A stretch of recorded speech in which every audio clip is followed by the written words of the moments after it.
안녕하세요. 얼바인 오누리교회 생명의 삶 괴간스쿨에 함께 하시는 여러분 환영하고 축복합니다. 저는 얼바인 오누리교회 예배를 섬기고 있는 한영철 목사이고요. 오늘은 생명의 삶 괴간스쿨에서 시편 2권에 해당하는 42편에서 61편을 살펴보려고 합니다. 먼저 여러분과 나누고 싶은 것은 이 시간을 통해 혹 위기의 상황에 놓여 계신 분이 계시다면 본서에 나오는 시편 기자들의 고백이 바로 우리들의 고백이 되길 간절히 소망합니다. 당장 눈앞에 어렵고 힘겨운 상황에 쌓여져 계실지라도 하나님의 선한 뜻을 바라보시고 그분의 인도하심을 간구하는 자들에게 허락하시는 전화위복의 놀라운 은혜가 구하는 모든 이들에게 임하기를 주님의 이름으로 축복합니다. 우리가 본서를 들어가기 전에 시편 전반적인 내용을 잠시 짚고 넘어가도록 하겠습니다. 시편을 영어로 Psalms, 히브리어로는 세펠 테일림이라고 부르고 그것은 찬송이라는 뜻입니다. 헬라어로는 현악기의 반주에 맞추어 노래하는 것이란 뜻의 프살모이, 즉 찬미가라고 하여 오늘날 시편의 영어 이름의 기원이 되었습니다.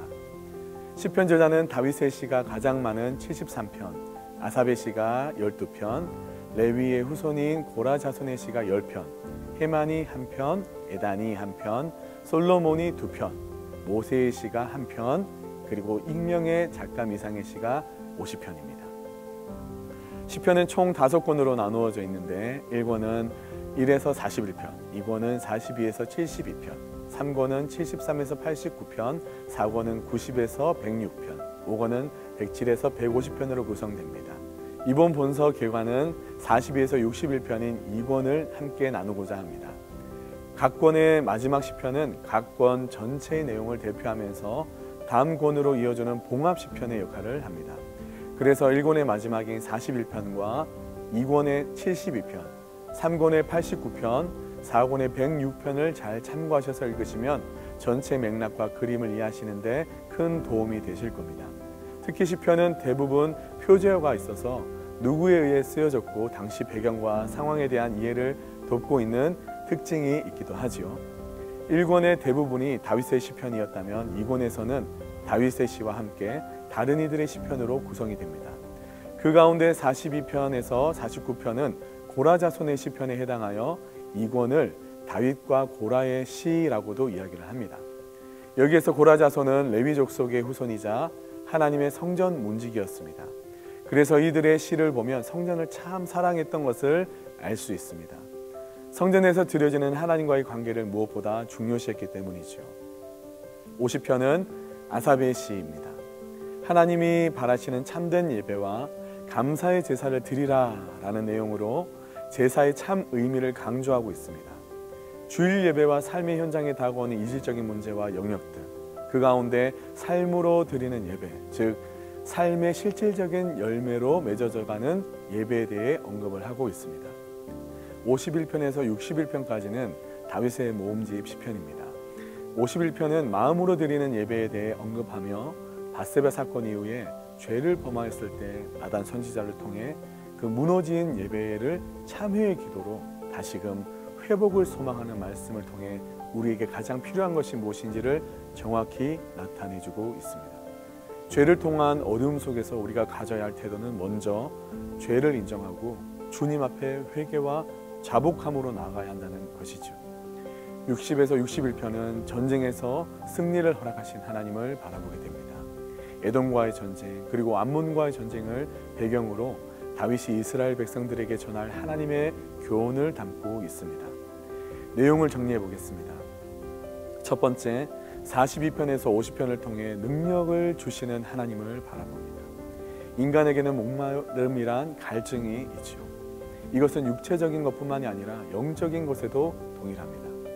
본서에서 저자는 자신의 목마름을 표현하면서 세상 사람들이 내 하나님이 어디 있느냐라고 시편 42편 3절과 10절에 나오듯 조롱당할 때 자신에게 다가오는 그 고통을 두 가지의 방법으로 해결하였습니다.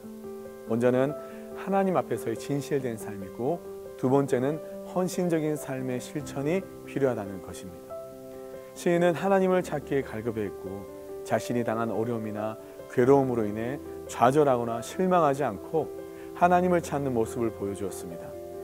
그리고 절대 신앙인 하나님만을 의지하고 있는데 하나님을 의지하지 아니하고 세상의 가치들을 의지한다면 그것들로 인해 도리어 멸망한다는 것을 이야기합니다.